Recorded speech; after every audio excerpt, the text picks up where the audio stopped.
தேவனுடைய பரிசுத்த நாமங்களுக்கு துதி கன மகிமை உண்டாவதாக.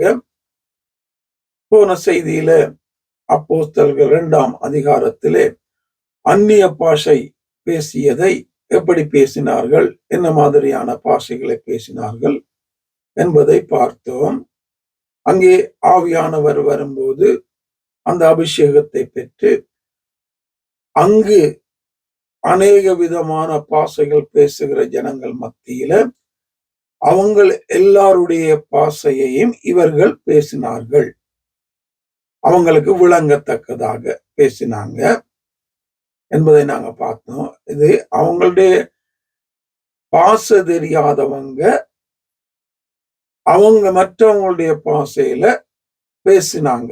அந்நிய பாஷை, அந்நியர் என்றால் மற்றவர்கள், பாஷைனா மொழி. அப்ப மற்றவர்களுடைய பாஷைய பேசினாங்க. ஏன்னா அவங்களுக்கு விளங்கணும், அவங்களுக்கு தெரியணும். ஏன் அவங்களுக்கு விளங்கணும்னு சொன்னா, இவங்க பேசினது தேவனுடைய மகத்துவங்களை பேசினாங்க. அப்போஸ்தலர் 2ஆம் அதிகாரம் 11வது வசனத்தை நாங்க பார்க்கும்போது, இவர்கள் 11ஆம் வசனம், கிரேத்தரும் அரேபியருமாக நாம் நம்முடைய பாஷைகளிலே இவர்கள் தேவனுடைய மகத்துவங்களை பேச கேட்கிறோம் என்றார்கள். அப்ப இவங்க பேசினது என்ன? தேவனுடைய மகத்துவம், தேவனுடைய மகிமை, தேவனுடைய காரியங்கள், தேவன் எப்படிப்பட்டவர் என்று இவங்க விளங்கிக் கொண்டு இவங்க தெய்வத்துக்கு பயப்பட வேண்டும், தெய்வத்தை ஏற்றுக்கொள்ள வேண்டும், தெய்வத்தை பற்றி அறிந்து கொள்ள வேண்டும் என்று இவங்க தேவனுடைய மகத்துவங்களா அவங்களுடைய பாஷையில பேசினாங்க. இதான் அங்க நடந்த அந்நிய பாஷை. எல்லாருக்கும் விளங்கிச்சு, எல்லாரும் தேவனுடைய மகத்துவங்களை அறிஞ்சாங்க. அது மட்டுமல்ல, அதுக்கு பிறகு வாசிக்கும் போது பேதுரு வேதத்தை தெளிவாக அவங்களுக்கு சொல்லுவதையும், இந்த இயேசுவை அடித்து கொண்ட அவர்களுக்கு இந்த இயேசு யார் என்பதை விளங்கப்படுத்துவதையும், இந்த இயேசுவினாலதான் ரட்சிப்பு, இந்த இயேசுதான் பாவங்களுக்காக வந்தவர், இந்த இயேசுதான் வேதத்துல சொல்லப்பட்டவர், இந்த இயேசுவை ஏற்றுக்கொள்ளுகிறவங்களுக்கு தான் தேவனுடைய பிள்ளைகளாகும்படி அதிகாரம், இப்படியான காரியங்கள், சுவிசேஷத்தை அவர் அறிவிக்கிறார். இது அவங்களுடைய பாஷை தெரியாத இவங்க அவங்களுடைய பாஷை, அந்நிய பாஷையில பேசி தேவனுடைய மகத்துவங்களை பேசி அவங்களை தேவன் பக்கமாக இழுத்து கொள்ளும்படி, தன்னுடைய வார்த்தைகளை கேட்கும் தக்கதாக இழுத்து கொள்ளும்படி அவருடைய பாஷைகளை பேசி, அதன் பின்பதாக தேவனை குறித்து, இயேசுவை குறித்து இவர்களுக்கு அவர்கள் பேதுரு அங்க அறிவிக்கிறதை நாங்க காண்கிறோம்.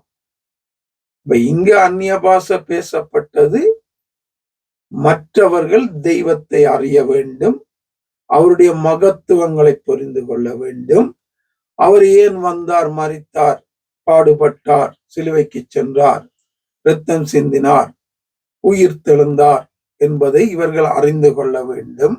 அப்படி அறிந்து கொண்டு அவர்கள் தெய்வத்தை ஏற்றுக்கொள்ள வேண்டும், தெய்வத்திடம் வர வேண்டும், பிள்ளைகளாய் மாற வேண்டும், ரட்சிப்புக்குள்ளாக வர வேண்டும் என்று ஒரே ஒரு நோக்கத்துக்காகத்தான் அந்த இடத்துல ஆவியானவர் அந்நிய பாஷையை கொடுத்தாரு. அத அவங்க ஆவியானவர் என்ன நோக்கத்துக்காக கொடுத்தாரோ அந்த நோக்கத்துக்காக அவங்க பேசினாங்க, மகத்துவங்களை பேசினாங்க. பேசி தெய்வத்தை மகிமைப்படுத்தி ஜனங்களை தெய்வத்துக்கு ஆதாயப்படுத்தி கொண்டாங்க.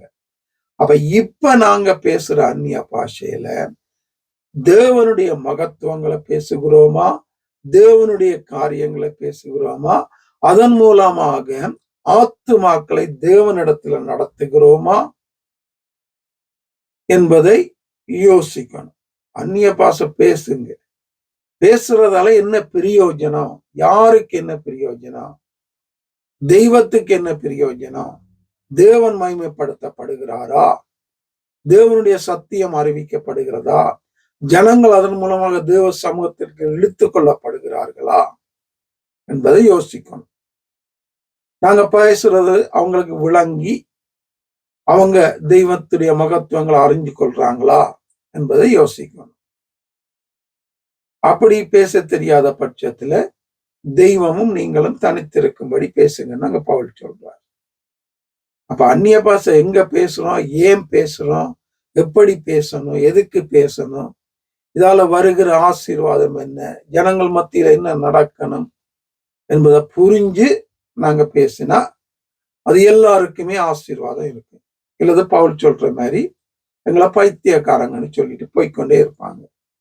அந்நிய பாஷை பேசுகிறதால என்ன நடக்கிறது என்பதை நாங்கள் புரிந்து பேசுவோமானால் பிரயோஜனமா இருக்கும். ஆவியானவர் தொடர்ந்தும் வழி நடத்துவாராக. ஆமென்.